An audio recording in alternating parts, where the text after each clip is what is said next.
Welcome to the Boston City Council Ionella Chamber. Madam Clerk, would you please call the roll to ascertain the presence of a quorum? Thank you, Madam President. Councilor Baker. Here. Councilor Campbell. Councilor Siomo. Councilor Asabi George. Councilor Flaherty. Councilor Jackson. Councilor LaMattina. Here. Councilor Linehan. Councilor McCarthy. Councilor O'Malley. Councilor Presley. Councilor Wu. Present. And Councilor Zachem. Madam. Thank you.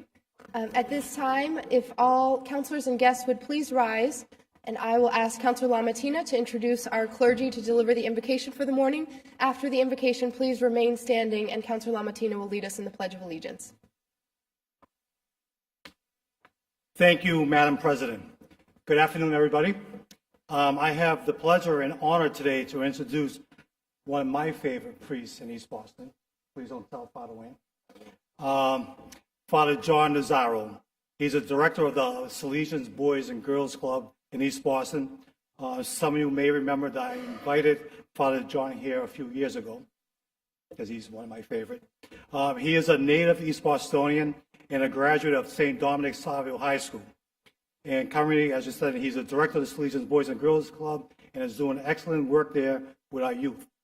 I am proud of the tradition that the Salesian Boys and Girls Club has instilled in our children for decades. I have fond memories of growing up and attending the Boys Club.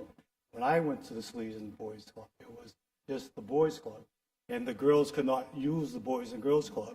Gina, Commissioner Fandaka will tell you, they would be outside on the steps in those cold, cold days, and they couldn't use the Boys and Girls Club, and thank God it has changed. But under Father John's leadership, the club has grown tremendously and has become a popular after-school program, providing homework, help, arts and crafts, recreation, activities, including sports, exercise, and other types of games and activities. As a Salesian priest, Father John has dedicated his life to helping children shape their future. He has taken what he has learned during his years as a Salesian and brought these tools into the East Boston and made a huge difference in the people's life. You can tell how much of an impression he has made by the popularity of his program that he runs at Salesians. The membership is increasing. He serves probably over 400 kids. Whenever someone wants to do something in East Boston and they want to help the community, I say, you have to go see Father John at the Boys and Girls Club. He really serves all the young kids in our neighborhood. And his whole staff does a really great job. So with that, I have an honor to introduce my friend, Father John Nazaro. Thank you, Sal. Thank you, brother. Okay, before we have our invocation, we should remember Allison Wormuth, whom was the young lady with the duck boat tragedy, that we remember her, and this little story that I tell you will be dedicated in her memory. Usually you have a lot of different prayers you might hear, but I think if I tell a little story with a moral to it, I think we'll remember it a little better. Since with kids all day, they like stories. Older people like stories, and all the young people here, I think, like stories too. Stories about an incident that's a true story, about a lady that was at an airport. She was a businesswoman, and she traveled a lot. And like most of us, when you travel, the chances that your plane may get delayed are pretty good. And she got the message that her plane was going to be delayed over 3 hours. Since she was a frequent flyer, she would be able to go into the VIP lounge. So she felt special. So she said, let me get a book, let me get some cookies, and I'll just catch up on my reading, pass the time, relax. So she goes into the lounge, gets a nice little chair, ready to open up her book, and a man sits next to her with the newspaper, and he's clearing his throat. And she says, all the chairs, this guy's got to sit next to me. And all of a sudden, she reaches down, and she takes a cookie out of the bag, and she eats it. All of a sudden, the guy reading the newspaper, well dressed and everything, he goes and grabs a cookie too. Now she gets really mad at this. She says, the nerve, this guy took my cookie. And the nerve, they're my cookies. And all of a sudden she took another one and he took another one. And they kept doing that, and she was getting more and more incensed that he was taking those cookies until all of a sudden there was one left. And she said, surely he has enough morality to leave me the last cookie. And he takes the last cookie, and he breaks it in half, and he gives it to her. She was so mad, she just left that VIP lounge and went to the gate and waited there. She started looking at some of the stuff in her pocketbook. She was looking for a boarding pass, and lo and behold, she found her pack of cookies. She was taking his cookies. So immediately this poor old lady is sitting there in, the terminal, and she says, have a cookie. And the lady goes, I don't want any cookie. Have a cookie. And she went looking for this guy, and she couldn't find him because she felt terrible. Because here's this guy sharing his cookies with her innocently and even breaking the last cookie. The moral of the story is very simple. We have to always think of the good in people and not judge anyone. And if we do that, we're going to have a better future with our young people. Each morning when I get up, I say the same prayer I've been saying for almost 40 years. And I say, God, please protect the kids, protect the young people, and help me, along with everyone else, to see in the young people a greater future. Protect the kids that might have run away from home, those who have succumbed to the allurements of substance abuse, that through God's mercy, and more importantly, hopefully that mercy will touch their hearts, our positive influence will come in their lives, that they will be safe and return home. I'm privileged to be here. I always come just to see if Sal really works. Says he does. He gets in the paper and he looks like he's doing something, but I wanted verification so I can go back. I'm going to oversleep tomorrow. He's got to get up early tomorrow because we're having a breakfast. He's all nervous. 7 o'clock. So I think we need to pray in a special way always for our young people, and thank you for all you do in the council, but more importantly to realize the support that everyone will give you because of the goodness in your hearts. God bless you.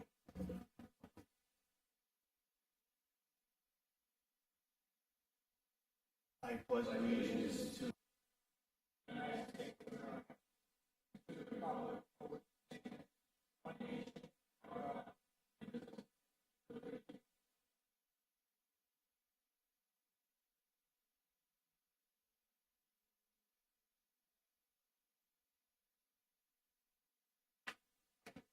Thank you very much, Father Nazaro and Councillor Lamatina.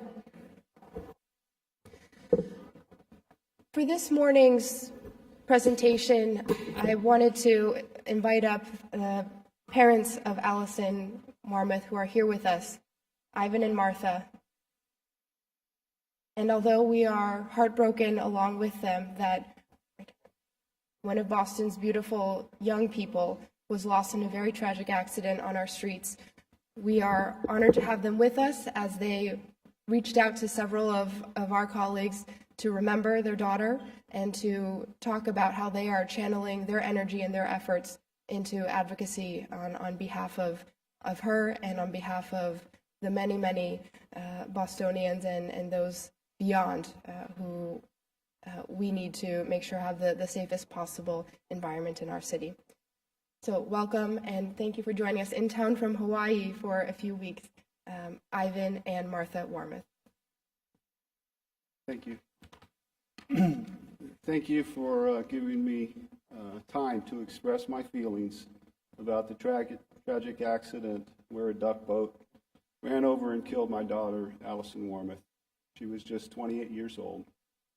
This creates a huge hole in our family. Allison was a much beloved daughter and sister to 2 siblings. We prepared a memorial card for her funeral, which I see that you have a copy of. The comments on the back were culled from Facebook posts from family and friends following her death. you will see that she was truly a remarkable woman who touched many lives. Allie worked as senior underwriter at Lexington Insurance, a subsidiary of AIG, and she led the healthcare team in Boston. Allie was a member of the company's High Potential Leadership Development Program and a key leader in the company's Innovation Bootcamp program. As a measure of her outgoing personality, Allie was vice president of the Lexington Toastmasters Club. She was preparing to relocate to Chicago to pursue her MBA and also take on the role of healthcare manager in AIG's Chicago office, a promotion she earned through dedication and hard work, and one she was excited about. Allie volunteered on Saturdays supporting the Women's Lunch Place, an organization that helps women experiencing homelessness or poverty. She was an intentional giver with a plan and a budget to share time and money with the less fortunate. Allie was very happy the day she died. Her career at AIG was in full flower. She was ready to start her MBA. She was excited about Chicago. She was fit and strong, and then disaster. My wife and I believe this type of accident is preventable. I'm sure there are many ways to improve duck boat safety, but an easy fix that would go a long way preventing this from ever happening again is simply to add a second person to the duck boat crew to conduct the history tour. We believe that if the driver was 100% focused on the road, instead of multitasking as driver, history tour lecturer, and entertainer, the chance for this type of accident would be greatly reduced. Super Duck Tours in Boston already employ this business model. Duck Tours in other cities do the same. We believe the city of Boston should require Boston Duck Tours to implement this change immediately. Thank you for allowing me to speak.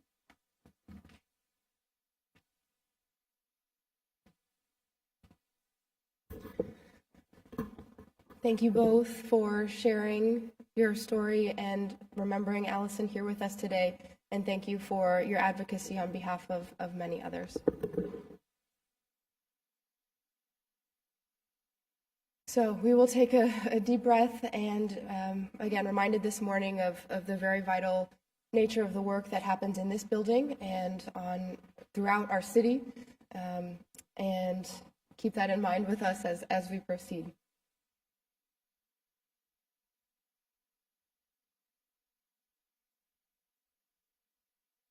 Madam Clerk, we shall proceed with the formal business of today's meeting.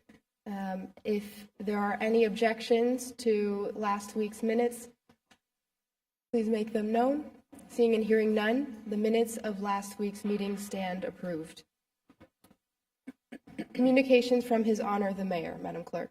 Docket number 0781, message and order amending grant order authorizing the Parks and Recreation Department to accept and expend an additional $19,089.30, increasing a grant award passed by our honorable body on December 17, 2014, in the amount of $250,000 to $269,089.30 from the United States Department of the Interior National Park Services through the Land and Water Conservation Fund Program administered by the Commonwealth of Massachusetts Executive Office of Energy and Environmental Affairs, known as EOEEA, Division of Conservation Services, in order to provide capital improvements relative to the McLaughlin Playground located in the Mission Hill neighborhood of Boston. Chair recognizes the Chair of the Committee on Parks, Recreation, and Transportation, Councilor LaMattina. Thank you, Madam President. I rise, ask that we suspend and pass. This $19,000 is in addition to the $250,000 that we approved last year for McLaughlin Playground in Mission Hill. It's going to allow for a second staircase and a stone wall. It's a great project, so I would just ask that we suspend and pass. Thank you. Thank you, Councilor Lamatina. At this time, Councilor Lamatina moves for suspension of the rules and passage of docket 0781. All those in favor say aye. Any opposed say nay. Docket number 0781 has passed. Reports of public officers and others.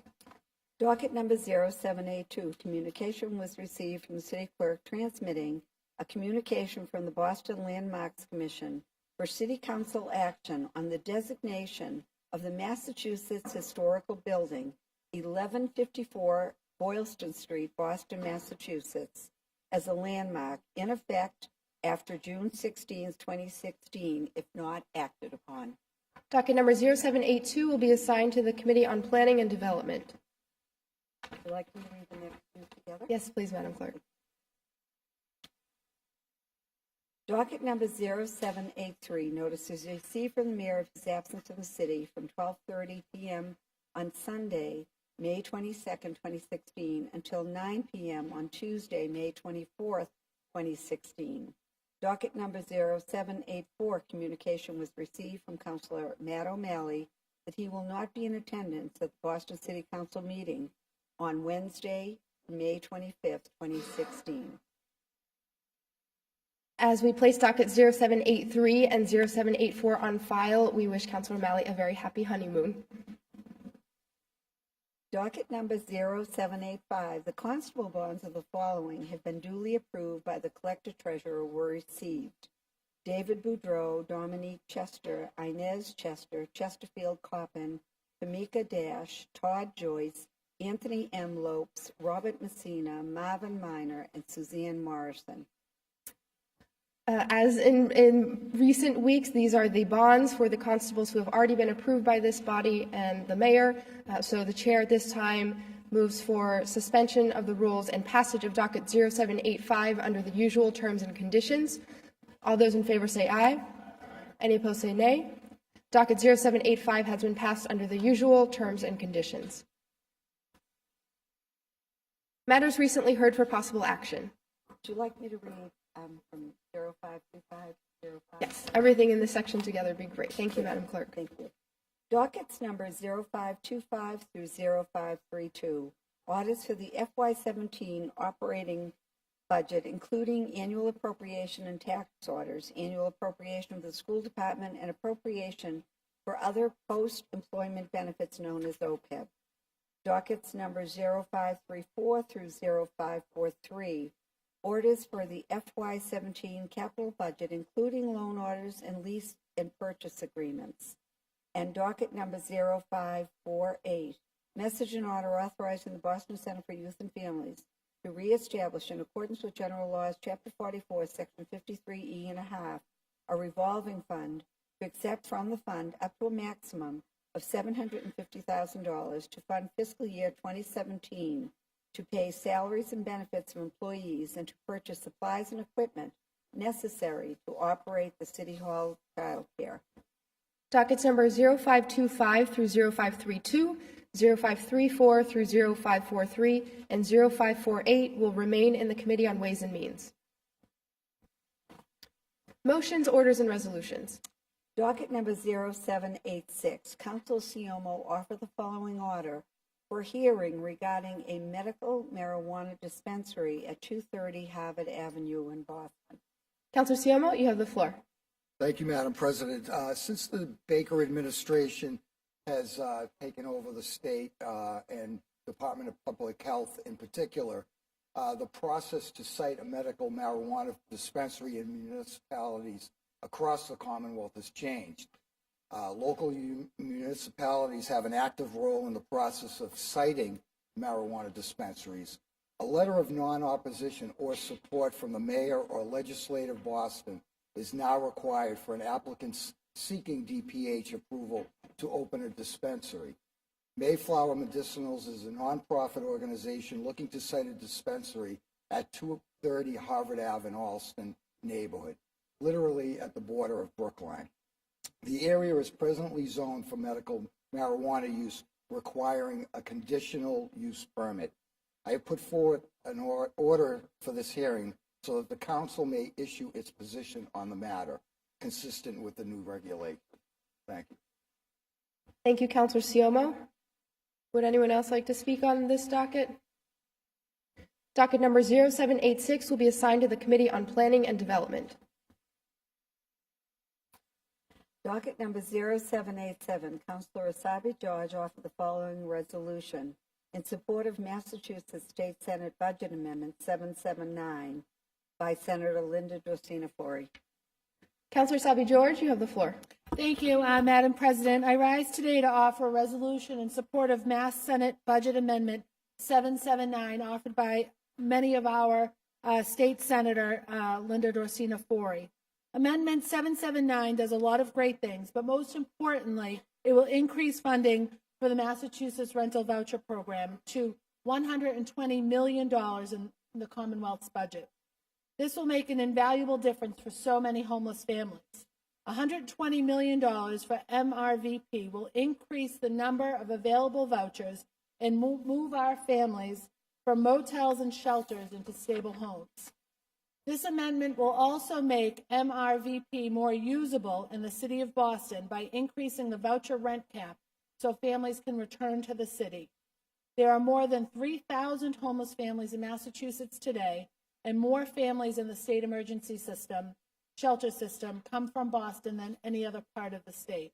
I commend Senator Dorsina Forey for her leadership and ask that the entire Boston delegation and this body follow her lead and support this amendment. Homeless adults and children, including those living in motel rooms, suffer in ways that many of us would find hard to imagine. Today, let's do something about it. I ask for suspension of the rules and the support of my colleagues in the unanimous passage of this resolution. Thank you. Thank you, Counselor Sabi George. Counselor Presley, you have the floor. Thank you, Madam President. I rise to commend the maker and ask to have my name added. This has been the topic du jour, very apropos, very timely on the heels of last night's GBIO meeting on the CPA. I want to thank Councilor Sabi George for her laser focus, her vigilance and her advocacy in this space. Of course, I want to commend the state senator, the author of this budget amendment, Linda Dorsina Forey, for pushing for an increase in state support for housing vouchers, and members of the Boston delegation who have signed on, Senator Chang Diaz, Brownsberger, and Bonacori. Most of all, we have to thank the advocates like the Mass Alliance of HUD Tenants and others for the hard work of both educating, advocating, and lobbying the State House and City Hall. You know, as was underscored at last night's GBIO meeting on CPA, everybody deserves a right to this city, and everyone deserves right to shelter. And that's what I really appreciate about the language in this resolution and in this amendment. You know, we all hear from our constituents on a daily basis who are on growing wait lists for housing vouchers, and really do believe that this will prove a critical game changer of the difference between those that are just on the precipice between homelessness, or those who can, with these vouchers, have the foundation that they're owed and that they deserve to ensure that they lead healthy and thriving lives. So again, I commend the maker and wish to have my name added. Thank you, Counselor Presley. Madam Clerk, please add Counselor Presley's name. Counselor Zakem, you have the floor. Thank you, Madam President. I also rise to commend our good colleague on this important resolution, and I will be asking my name be added as well, and certainly will be voting in favor. I think this is such an important issue right now, and as you and I, Madam President, joined in calling for a hearing and asking to include a housing voucher program funded by the city as well, it is clear that we are at a crisis, and we have many activists, some of whom are here today, from the Mass Alliance of HUD Tenants and others, GBIO, numerous organizations that have been laser focused on this issue, that have helped us focus on new ways to tackle an issue that has existed for far too long in the city of Boston, the crisis of homelessness, of housing affordability, at a time when this body overwhelmingly supported putting the CPA on the ballot, when we are looking at new ways to find resources, when the Walsh administration has just dedicated another $7.5 million to helping keep our neighborhoods affordable. I think it's incredibly important that we go to places that have other resources as well. That's the state, that's the federal government. The city can't do it alone. So while we need to do everything we can here in this building, it's important that we also make our voices heard on Beacon Hill and on Capitol Hill. So again, please add my name. I look forward to fast passage and hopefully getting these resources that we need in the hands of people who need them most. Thank you. Thank you, Councillor Zachem. Madam Clerk, please add Councillor Zachem's name. Councillor LaMattina, you have the floor. Thank you, Madam President. I rise to commend the maker, Anissa Bobby George, and ask that my name be added. Before I worked in city government, I was a housing advocate at Crossroads Family Shelter in East Boston. And once a year, we go there in June, and there's a fundraiser, and I get a chance to sit down and speak with the families. 30 years, and it's the same issues that they're facing. But it's much harder today, because 30 years ago, when I was working at the shelter, I would have these, they were called Section 707s. So I was able to go to a landlord and give them a voucher. I was also able to say, if you rent to one of my homeless families, I can give you a month's rent. It was very helpful. It was very hard. And today is just, as the federal government just gets away from the Section 8 certificate, it's very difficult for these families. We pay more money to house families at Crossroads Family Shelter and in the shelters and motels. We should be giving these families vouchers so they can get an apartment to raise their families. It's not right that they're living in a shelter. There's 6, 7 people living in one room at Crossroads Family Shelter. It's horrible. So I want to commend the maker and thank you for bringing this to our attention. Thank you, Councillor LaMattina. Madam Clerk, please add Councillor LaMattina's name. Councillor Jackson, you have the floor. Thank you very much, Madam President. I rise to commend Councillor Sabi George for this timely resolution. Recently, the Boston Globe noted that 50% of the people in the city of Boston make $35,000 a year or less. And as Councillor LaMattina just noted, it's been like that for 30 years, the same number for 30 years. And so we know that costs have gone up over the course of time. And I think the most attractive part about Senator Dorsina Forey's legislation is that it actually is relevant to the Boston market, and the vouchers are actually trued up to the prices that we need. Last night we were with 900 advocates at GBIO, and we have the Mass Alliance of HUD tenants who've been pushing us on this level. I think this is really the character of our city and the character of our state, and we are a commonwealth, which is really about the common good, and really happy that we are able to move this forward, and I will be supporting it. Please add my name. Thank you so much. Thank you, Councillor Jackson. Madam Clerk, please add Councillor Jackson's name, add Councillor Flaherty, Councillor Baker, Councillor Campbell, Councillor Siomo, Councillor Linehan, Councillor McCarthy, and please add the chair's name. At this time, Councillor Sabi George moves for suspension of the rules and adoption of docket 0787. All those in favor say aye. Aye. Madam Clerk, would you please call the roll?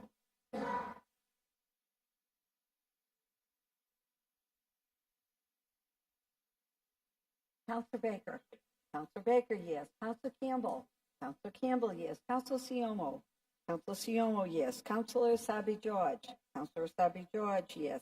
Councillor Flaherty. Councillor Flaherty, yes. Councillor Jackson. Councillor Jackson, yes. Councillor LaMattina. Councillor LaMattina, yes. Councillor Linehan. Councillor Linehan, yes. Councillor McCarthy. Councillor McCarthy, yes. Councillor O'Malley. Councillor Presley. Councillor Presley, yes. Councillor Wu. Yes. Councillor Wu, yes. Councillor Zachem. Councillor Zachem, yes. Madam President, docket number 078 with a 12-0 vote. Thank you, Madam Clerk. Docket 0787 has been adopted with a 12-0 vote.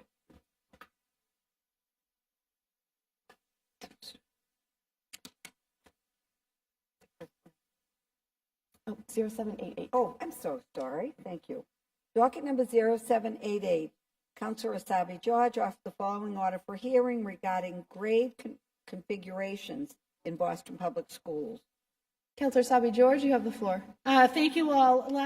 Last week, we called for a hearing order on the start times of high schools, and since then, our office has received lots of thanks and appreciation for that effort and to look at the start time of high schools.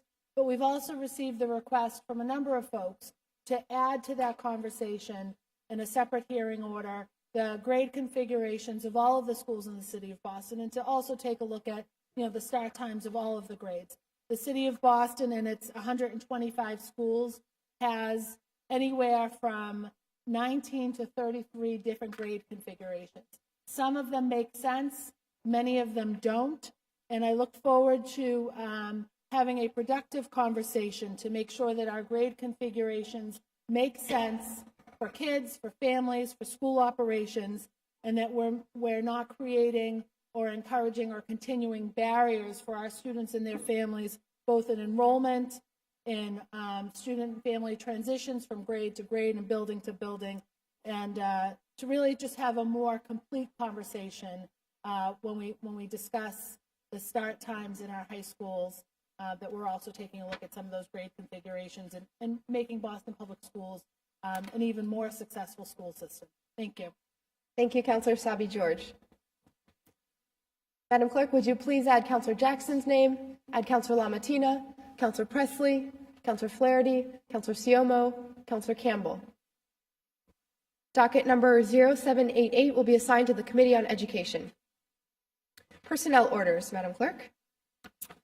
Docket number 0789, Councilor Wu for Councilor O'Malley, offered the following order. Chair moves for suspension and passage of docket 0789. All those in favor say aye. Any opposed say nay. Docket 0789 has passed. Docket number 0790, Councilor Wu for Councilor Chair moves for O'Malley. suspension and passage of docket 0790. All those in favor say aye. Any opposed say nay. Docket 0790 has passed. I'm informed by the clerk that there are 4 late filed matters, which in the absence of objection will be added to today's agenda. Hearing no objection, the matters are added. And Madam Clerk, if you would please read the first late file. Does everyone have copies on your desk already? Okay. Councilor Michelle Wu for Councilor Linehan ordered that Councilor effective- Linehan moves for suspension and passage of the first late file. All those in favor say aye. Any opposed say nay. The first late file matter has been passed. Docket number second late file offered by Councilor Wu for Councilor Linehan. Councilor Ordered that Linehan moves effective- for suspension and passage. I should mention these first 2 late file matters are personnel orders, but Councilor Linehan moves for suspension and passage of the second late file matter. All those in favor say aye. Any opposed say nay. Second late file has been passed. Third late file offered from the Office of the Mayor, Martin J. Walsh, on May 25th, 2016, to the City Council.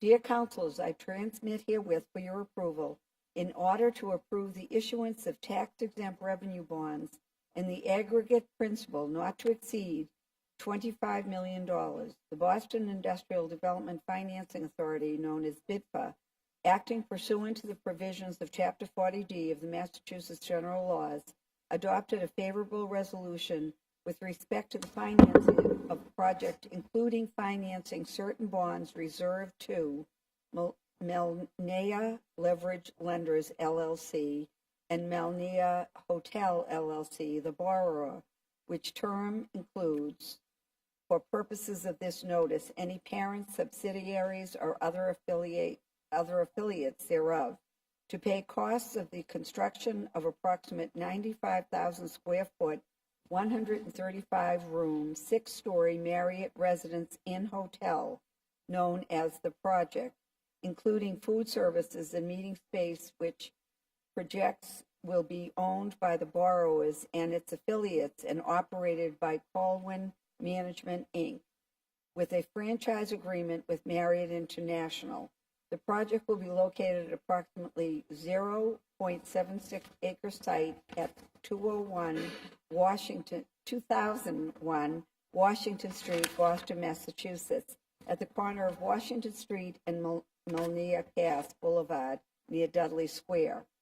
It is proposed that the city approve the project located at 2001 Washington Street, Boston, Massachusetts, consisting generally of the construction, furnishing, and equipping of the project at 2001 Washington Street, Boston, Massachusetts, for use by the borrower as a Marriott Residence Inn Hotel. I urge your honorable body to pass this order as expeditiously as possible, as this process and project may proceed as described. Respectfully, Martin J. Walsh, Mayor of Boston. The third late filed matter will be assigned to the Committee on Ways and Means. The fourth late file matter from the Office of Mayor Martin J. Walsh, May 25th, 2016, to the City Council. Dear Councilors, I transmit herewith for your approval an ordinance amending the Boston Fire Prevention Code, Article 80, on the regulation of welding and cutting. This ordinance amendment will update the Boston Fire Prevention Code to be consistent with state and national regulations and definitions by replacing provisions of the welding and cutting article with more inclusive regulations on hot work. The ordinance amendment will provide a new NFPA hot work safety certification and training program. I urge your honorable body to act favorably on the proposed amendment. Sincerely, Martin J. Walsh, Mayor of Boston. The fourth late file matter, the ordinance on hot works regulations, will be assigned to the Committee on Government Operations. Councilor Linehan, you have the floor. Thank you, Madam President. I rise to ask that the third late file matter be assigned to the Planning and Development. BIDFA is a section of EDIC. It's an authorization that traditionally has been given out. There's no city funds that are attached to this, and therefore it's a planning and development exercise versus a Ways and Means exercise, if you wish. At your discretion. Thank you, Councilor Linehan. Does the Ways and Means Chair have any comment on that? Okay. So Councilor Linehan has moved for reconsideration of the third late filed matter. Any objection? So upon reconsideration, the third late file matter will be assigned to the Committee on Planning and Development.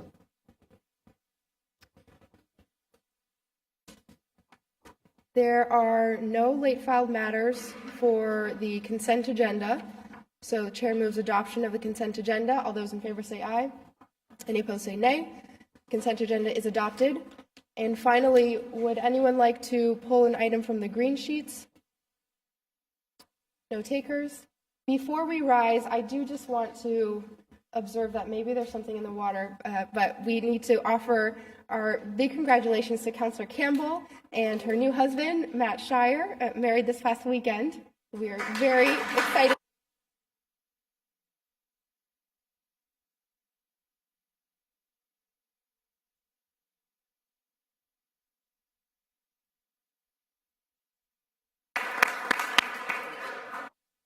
Congratulations, Councillor.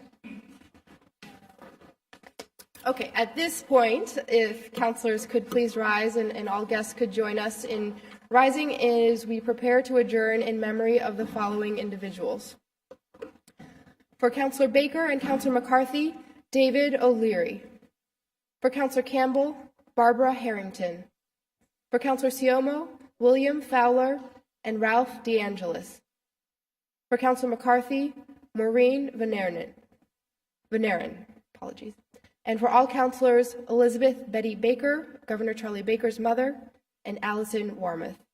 A moment of silence, please.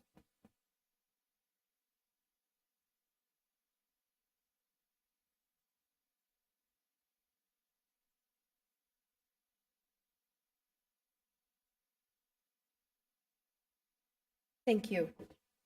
The chair moves that as the council adjourns, we do so today in memory of the aforementioned individuals, and we are scheduled to meet again Wednesday, June 8th, 2016 at 12 noon. All in favor of adjournment say aye. Any opposed say nay. Ayes have it. Council is adjourned.